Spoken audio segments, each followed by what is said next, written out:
Passo número 5 em direção à riqueza. Imaginação. Todas as oportunidades de que você precisa na vida estão esperando em sua imaginação. Imaginação é a oficina da mente, capaz de transformar energia mental em realização e riqueza. A imaginação é literalmente a oficina em que se moldam os planos criados pelo homem. Impulso e desejo recebem molde, forma e ação através do auxílio da faculdade imaginativa da mente. Disse que o homem pode criar tudo o que imagina. Com o auxílio de sua faculdade imaginativa, o homem descobriu e dominou mais forças da natureza nos últimos 50 anos do que durante toda a história da raça humana anterior a essa época. Conquistou o ar tão completamente que os pássaros são pobres competidores para ele. Analisou e pesou o Sol a uma distância de milhões de quilômetros e determinou, com o auxílio da imaginação, os elementos de que consiste. Aumentou a velocidade da locomoção a ponto de poder viajar agora mais rápido que o som. A única limitação do homem, dentro da razão, está no desenvolvimento e uso que faz da imaginação. Ainda não atingiu o ápice do desenvolvimento no uso da faculdade imaginativa. Apenas descobriu que possui imaginação e começou a usá-la de maneira muito elementar, sintética e criadora. A faculdade imaginativa funciona de duas maneiras. Uma é conhecida como imaginação sintética e a outra como imaginação criadora. Imaginação sintética, através dessa faculdade, pode-se arrumar velhos conceitos, ideias ou planos em novas combinações. Essa faculdade nada cria. Apenas trabalha com o material da experiência, educação e observação com que é alimentada. É a faculdade mais usada pelo inventor, com exceção do gênio, que força a imaginação criadora quando não pode resolver um problema pela imaginação sintética. Imaginação criadora. Pela faculdade da imaginação criadora, a mente finita do homem tem comunicação direta com a inteligência infinita. É a faculdade pela qual se recebem pressentimentos e inspirações. É através dela que todas as ideias novas ou básicas são transmitidas ao homem. É através dela também que um indivíduo pode sincronizar ou comunicar-se com o subconsciente de outros. A imaginação criadora trabalha automaticamente da maneira descrita nas páginas subsequentes. Essa faculdade só funciona quando o consciente trabalha num ritmo excessivamente rápido, como por exemplo, quando o consciente é estimulado pela emoção de um forte desejo. A faculdade criadora se torna mais alerta na proporção em que é desenvolvida pelo uso. Grandes líderes de negócios, indústria, finanças, grandes artistas, músicos, poetas e escritores tornaram-se grandes porque desenvolveram a faculdade da imaginação criadora. Tanto as faculdades da imaginação sintética como a criadora tornam-se mais alertas com o uso, do mesmo modo que qualquer músculo ou órgão do corpo se desenvolve através do uso. O desejo é apenas um pensamento, um impulso. É nebuloso e efêmero. É abstrato e sem valor enquanto não se transformar em seu equivalente físico. Enquanto a imaginação sintética é usada com mais frequência no processo de transformar o impulso do desejo em dinheiro, não se esqueça do fato de que você poderá enfrentar circunstâncias e situações que exigem também o uso da imaginação criadora. Estimule a imaginação. Sua faculdade imaginativa pode ter se enfraquecido pela inação. Pode ser revivida e alertada pelo uso. Essa faculdade não morre, embora se torne entorpecida por falta de uso. Centralize sua atenção, por enquanto, no desenvolvimento da imaginação sintética, porque esta é a faculdade que você usará com mais frequência no processo de converter desejo em dinheiro. A transformação do impulso intangível, do desejo, em realidade tangível de dinheiro, exige o uso de um plano, ou planos. Esses planos têm de ser formados com o auxílio da imaginação e, principalmente, com a faculdade sintética. Leia o livro todo, depois volte a este capítulo e comece, imediatamente, a pôr sua imaginação a trabalhar na formação de um plano, ou planos, para a transformação do desejo em dinheiro. Instruções pormenorizadas para a elaboração de planos foram dadas em quase todos os capítulos. Siga as que mais se adaptam às suas necessidades e escreva o plano, se já não o fez. No momento de completar isso, você terá dado, definitivamente, forma concreta ao desejo intangível. Leia a sentença anterior mais uma vez.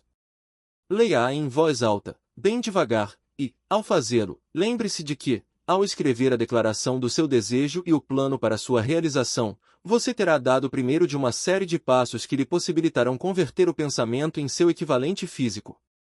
A natureza conta-nos o segredo da fortuna. A terra em que você vive, você e todas as coisas materiais, são o resultado de uma transformação evolutiva, através da qual pedacinhos microscópicos de matéria foram organizados e arranjados em ordem. Além disso, e essa declaração é de importância tremenda, a Terra, cada uma das bilhões de células individuais do seu corpo, cada átomo de matéria, começaram como forma intangível de energia. Desejo é impulso de pensamento. Impulsos de pensamento são formas de energia.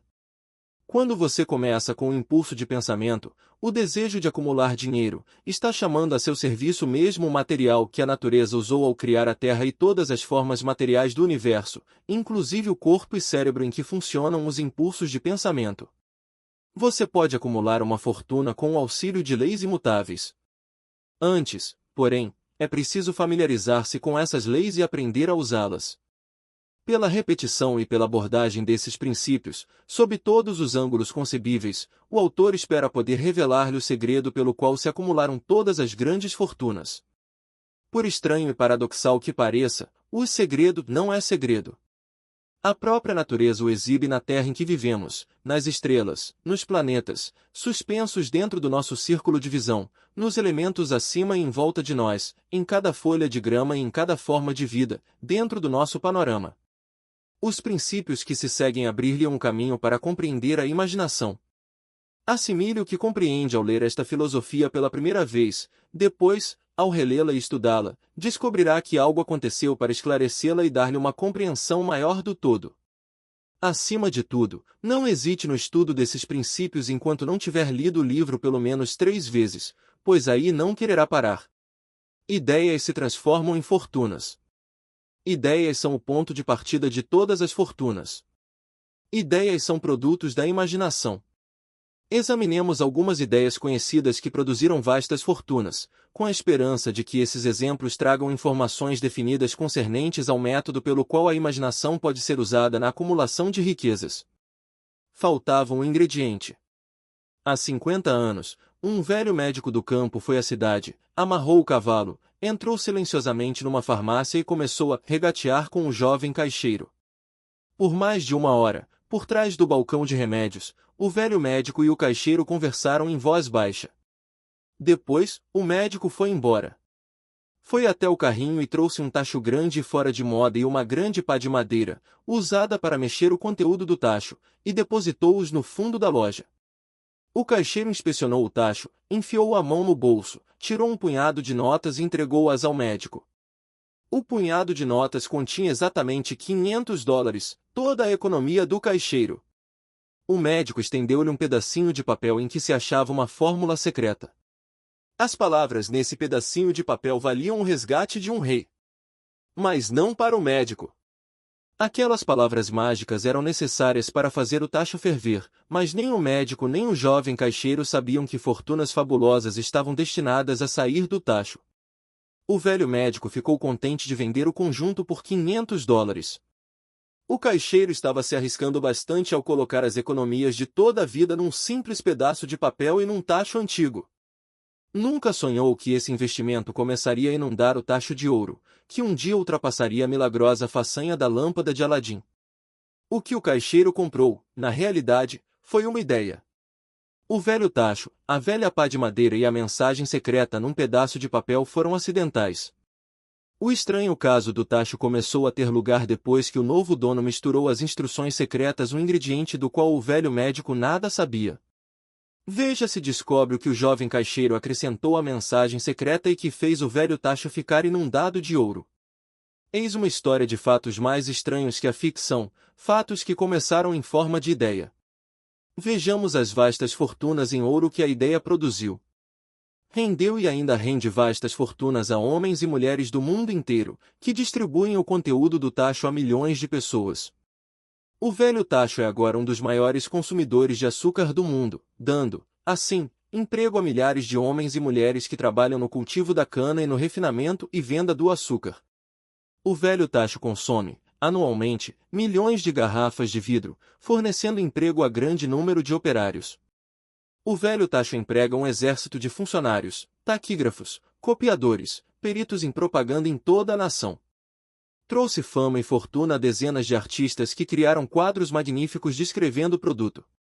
O velho tacho converteu uma pequena cidade sulina na capital comercial do sul, onde agora beneficia, direta ou indiretamente, todos os negócios e praticamente todos os residentes da cidade. A influência desta ideia beneficia agora todas as cidades civilizadas do mundo, inundando de ouro a todos que o tocam. O ouro do tacho construiu e mantém uma das universidades mais importantes do sul, onde milhares de jovens recebem a instrução essencial ao sucesso. Se o produto daquele velho tacho pudesse falar, contaria histórias emocionantes de romances, em todas as línguas. Romances de amor, romances de negócios, romances de profissionais, homens e mulheres, a quem estimula diariamente. O autor conhece, com certeza, pelo menos um desses romances, pois desempenhou um papel nele, e tudo começou não longe do próprio lugar em que o caixeiro comprou o velho tacho. Foi nesse lugar que o autor conheceu sua esposa, e foi ela a primeira a lhe contar sobre o tacho encantado. Foi o produto daquele tacho que bebiam quando ele lhe pediu que o aceitasse nos momentos felizes e nos infelizes.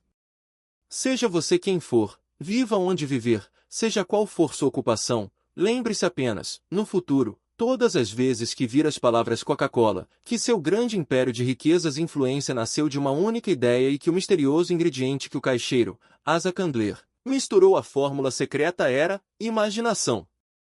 Pare e pense nisso um momento. Lembre-se também que os passos em direção à riqueza, descritos neste livro, foram os meios pelos quais a influência da Coca-Cola se estendeu a todas as cidades, aldeias e encruzilhadas do mundo e que qualquer ideia que você possa criar, tão sensata e meritória como a Coca-Cola, terá a possibilidade de duplicar o recorde desse matador de sede universal. Uma semana para ganhar $1 milhão. Essa história prova a verdade do velho ditado, onde há vontade, há um caminho. Foi-me contada pelo querido educador e clérigo, o falecido Frank W. Gonsalves, que começou a carreira de pregador na região dos Matadouros de Chicago.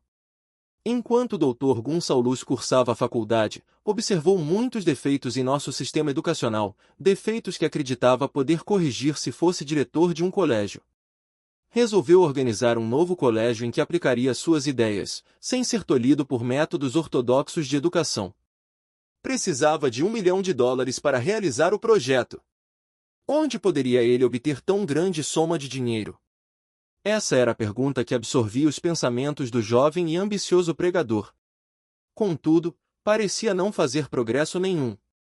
Todas as noites levava esse pensamento para o leito. Acordava com ele pela manhã. Levava-o consigo a toda parte.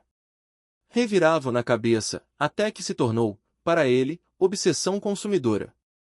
Sendo filósofo, além de pregador, o Dr. Gonsalves reconhecia, como todos os que vencem na vida, que a definição de propósitos era o ponto de partida de onde se deve começar. Reconhecia, também, que propósitos definidos exigem animação, vida e poder quando sustentados por um desejo ardente de traduzir esses propósitos em seus equivalentes materiais. Sabia todas essas grandes verdades, mas não sabia onde ou como obter $1 milhão. O procedimento natural teria sido desistir e fugir, dizendo, bem, minha ideia é boa, mas nada posso fazer com ela, porque jamais terei o necessário $1 milhão. É exatamente isso que faria a maior parte das pessoas, mas não foi o que ele fez. O que disse e fez é tão importante que eu vou apresentá-lo agora e deixar que fale por si. Uma tarde de sábado, estava eu sentado no meu quarto, pensando nos meios e modos de arranjar o dinheiro para realizar meus planos. Fazia já 2 anos que pensava, mas nada fizera a não ser pensar. Decidi, então, naquele momento, que obteria $1 milhão numa semana. Como? Não me incomodava. A coisa mais importante fora a decisão de obter o dinheiro num prazo específico, e quero dizer-lhe que, no momento em que cheguei à decisão definida de conseguir o dinheiro num prazo determinado, estranha sensação de segurança se apossou de mim, como nunca experimentara antes. Algo dentro de mim parecia dizer, por que não chegou a essa decisão há muito tempo?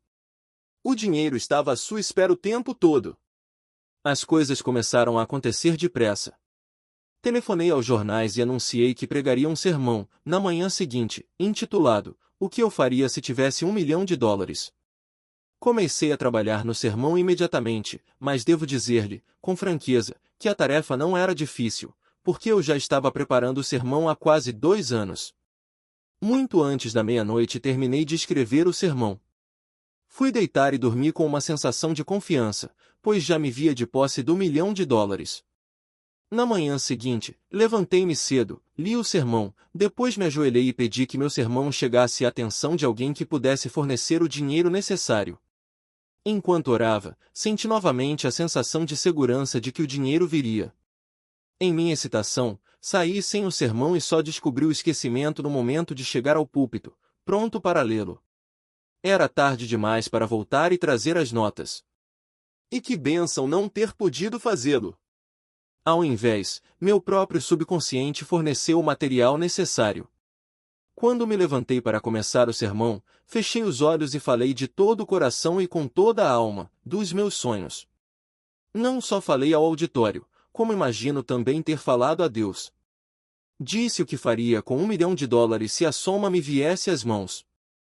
Descrevi o plano que tinha em mente para a organização de uma grande instituição educacional, onde os jovens aprendessem a fazer coisas práticas e, ao mesmo tempo, desenvolvessem a mente. Quando terminei e me sentei, um homem se ergueu devagar do assento em que se achava, numa das 3 últimas fileiras, e caminhou em direção ao púlpito. Fiquei curioso de saber o que faria. Chegou ao púlpito, estendeu a mão e disse: Reverendo, gostei do seu sermão. Acredito que possa fazer tudo o que disse que faria se tivesse US$ 1 milhão. Para provar que creio no Senhor e em seu sermão, se vier ao meu escritório amanhã de manhã, eu lhe darei US$ 1 milhão. Meu nome é Philip D. Armour. O jovem Gonçalves foi ao escritório de Armour e recebeu US$ 1 milhão. Com o dinheiro, fundou o Instituto Tecnológico Armour, conhecido agora como Instituto Tecnológico de Illinois. US$ 1 milhão necessário veio como resultado de uma ideia. No fundo da ideia estava o desejo que o jovem Gonçalves cultivara durante quase 2 anos. Observe este fato importante: ele recebeu o dinheiro 36 horas após ter chegado a uma decisão final em sua mente no sentido de consegui-lo e ter se resolvido por um plano definido para isso. Nada havia de novo ou excepcional em Gonçalves ter pensado vagamente no US$ 1 milhão e em sua esperança, semanalmente, de obtê-los. Outros antes dele e muitos desde então tiveram pensamentos similares. Mas havia algo de excepcional e diferente na decisão que alcançou naquele sábado memorável, quando pôs a incerteza para trás e disse com determinação: obterei o dinheiro numa semana. Além disso, o princípio pelo qual o Dr. Gonçalves conseguiu seu US$ 1 milhão ainda vive. Está ao seu alcance. Essa lei universal é tão exequível hoje como era quando o jovem pregador fez uso dela com tanto sucesso. Propósito definido mais planos definidos. Observe que Asa Candler e o Dr. Frank Gonçalves tinham uma característica comum. Ambos conheciam a assombrosa verdade de que ideias podem ser transformadas em dinheiro pelo poder do propósito definido mais planos definidos. Se você é dos que acreditam que trabalho árduo e honestidade bastam para trazer riquezas, despreze o pensamento. Não é verdade. Riquezas, quando vêm em grandes quantidades, nunca são o resultado apenas de trabalho árduo. A riqueza vem, se é que vem, em resposta a exigências definidas, baseadas na aplicação de princípios definidos, e não por acaso ou sorte. Falando de modo geral, ideia é um impulso de pensamento que impele a ação por um apelo à imaginação. Todos os bons vendedores sabem que ideias podem ser vendidas onde não se pode vender mercadorias. Balconistas comuns não o sabem, por isso é que são comuns. Um editor de livros de baixo preço fez uma descoberta de bastante valor para editores. Descobriu que muita gente compra títulos, e não o conteúdo dos livros. Pela simples mudança de título dos livros que não vendiam, as vendas desses livros subiam, num pulo, mais de 1 milhão de exemplares. Não se mudava, de modo algum, o conteúdo do livro. Apenas se arrancava a capa, que trazia o título invendável, substituindo-a por uma nova, com título de valor para a bilheteria. Isso, por simples que pareça, era uma ideia. Era imaginação. Não há preço padrão para ideias. O criador de ideias faz o próprio preço e, se for esperto, alcança-o. A história de praticamente quase todas as grandes fortunas começa no dia em que um criador de ideias e um vendedor de ideias se reuniram e trabalharam em harmonia. Carnegie cercou-se de homens que sabiam fazer tudo o que ele não sabia, homens que criavam ideias, homens que punham ideias em ação, e fez-se, assim como a outros, fabulosamente rico. Milhões de pessoas atravessam a vida esperando oportunidades favoráveis. Talvez uma oportunidade favorável possa trazer outra, mas o plano mais seguro é não depender da sorte. Foi uma chance favorável que me deu a maior oportunidade de minha vida, mas 25 anos de esforço decidido tiveram de ser dedicados àquela oportunidade antes que se tornasse uma realidade. A chance consistiu em minha sorte de conhecer e ganhar a cooperação de Andrew Carnegie. Nessa ocasião, ele plantou em minha mente a ideia de organizar os princípios da realização numa filosofia do sucesso.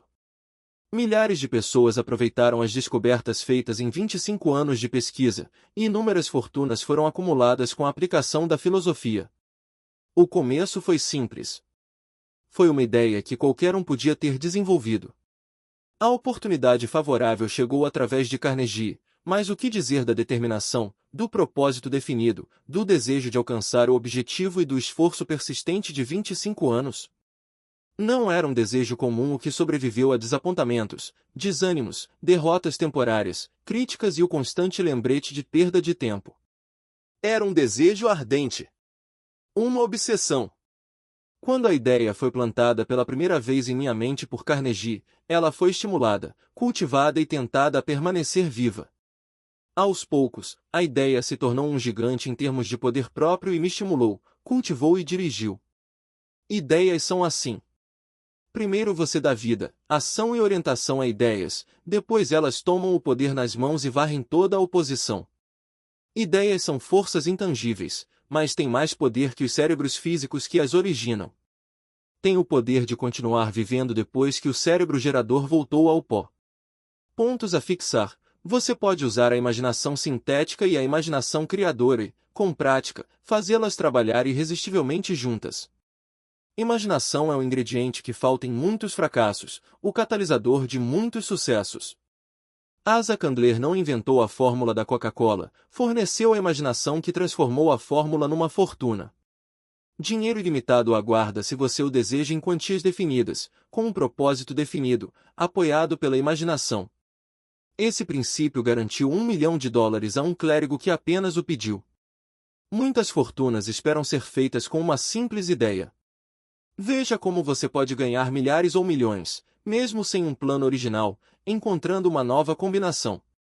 Até o instrumento mais fino necessita do homem que saiba usá-lo.